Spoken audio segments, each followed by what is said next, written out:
Hello दोस्तों, आज की हमारी कहानी का शीर्षक है जब बीरबल बना बच्चा, अकबर बीरबल की कहानी।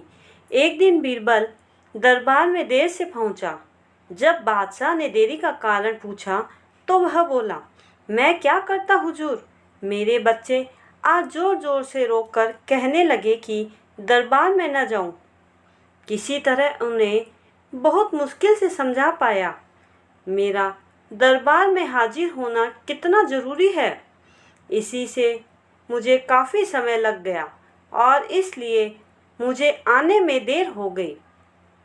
बादशाह को लगा कि बीरबल बहानेबाजी कर रहा है। बीरबल के इस उत्तर से बादशाह को तसल्ली नहीं हुई। वे बोले, मैं तुमसे सहमत नहीं हूँ। किसी भी बच्चे को समझाना इतना मुश्किल नहीं जितना तुमने बताया। इसमें इतनी देर तो लग ही नहीं सकती। बीरबल हंसता हुआ बोला, हुजूर, बच्चे को गुस्सा करना या डपटना तो बहुत सरल है, लेकिन किसी बात को विस्तार से समझा पाना बेहद कठिन। बादशाह अकबर बोले, मूर्खों जैसी बात मत करो। मेरे पास कोई भी बच्चा लेकर आओ, मैं तुम्हें दिखाता हूँ कि कितना आसान है ये काम।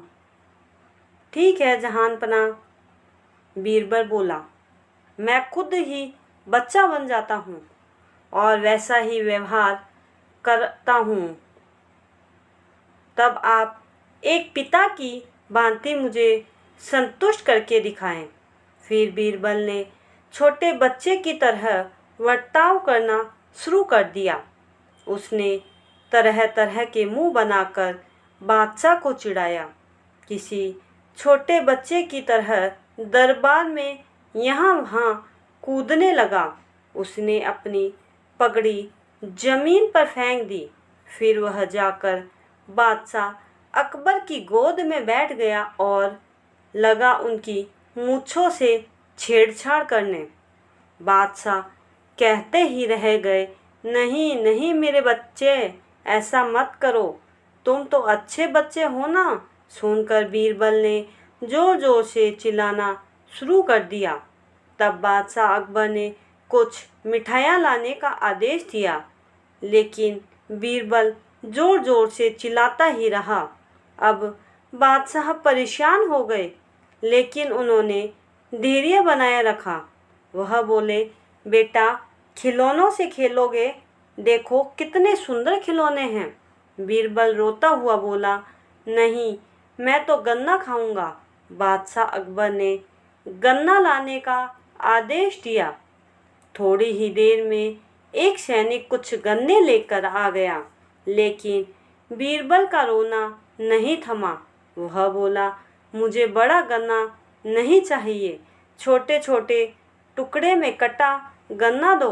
बादशाह अकबर ने एक सैनिक को बुलाकर कहा कि वह एक गन्ने के छोटे छोटे टुकड़े कर दे।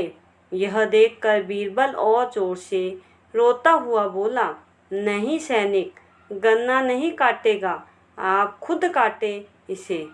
अब बादशाह का मिजाज बिगड़ गया, लेकिन उनके पास गन्ना काटने के अलावा और कोई चारा न था और करते भी क्या। खुद अपने ही बिछाए जाल में फंस गए थे। वह गन्ने के टुकड़े करने के बाद उन्हें बीरबल के सामने रखते हुए अकबर बोले, लो इसे खा लो बेटा। अब बीरबल ने बच्चे की भांति मचलते हुए कहा, नहीं, मैं तो पूरा गन्ना ही खाऊंगा। बादशाह ने एक साबुत गन्ना उठाया और बीरबल को देते हुए बोले, लो पूरा गन्ना और रोना बंद करो। लेकिन बीरबल रोता हुआ ही बोला, नहीं, मुझे तो इन छोटे टुकड़ों से ही साबुत गन्ना बना कर दो। कैसी अजीब बात करते हो तुम, यह भला कैसे संभव है। बादशाह के स्वर में क्रोध भरा था, लेकिन बीरबल रोता ही रहा। बादशाह का धैर्य जवाब दे गया, बोले, यदि तुमने रोना बंद नहीं किया तो मार पड़ेगी। अब बच्चे का अभिनय करता बीरबल उठ खड़ा हुआ और हंसता हुआ बोला, नहीं नहीं, मुझे मत मारो हुजूर। अब आपको पता चला कि बच्चे की बेतुकी जिद्दों को शांत करना कितना मुश्किल काम है। बीरबल की बात से सहमत थे अकबर। बोले, हाँ ठीक कहते हो। रोते चिल्लाते जिद पर अड़े बच्चे को समझाना बच्चों का खेल नहीं। दोस्तों, ऐसे ही ज्ञानवर्धक कहानियों को देखने के लिए मेरे इस चैनल को सब्सक्राइब करना ना भूलें। Thanks for watching.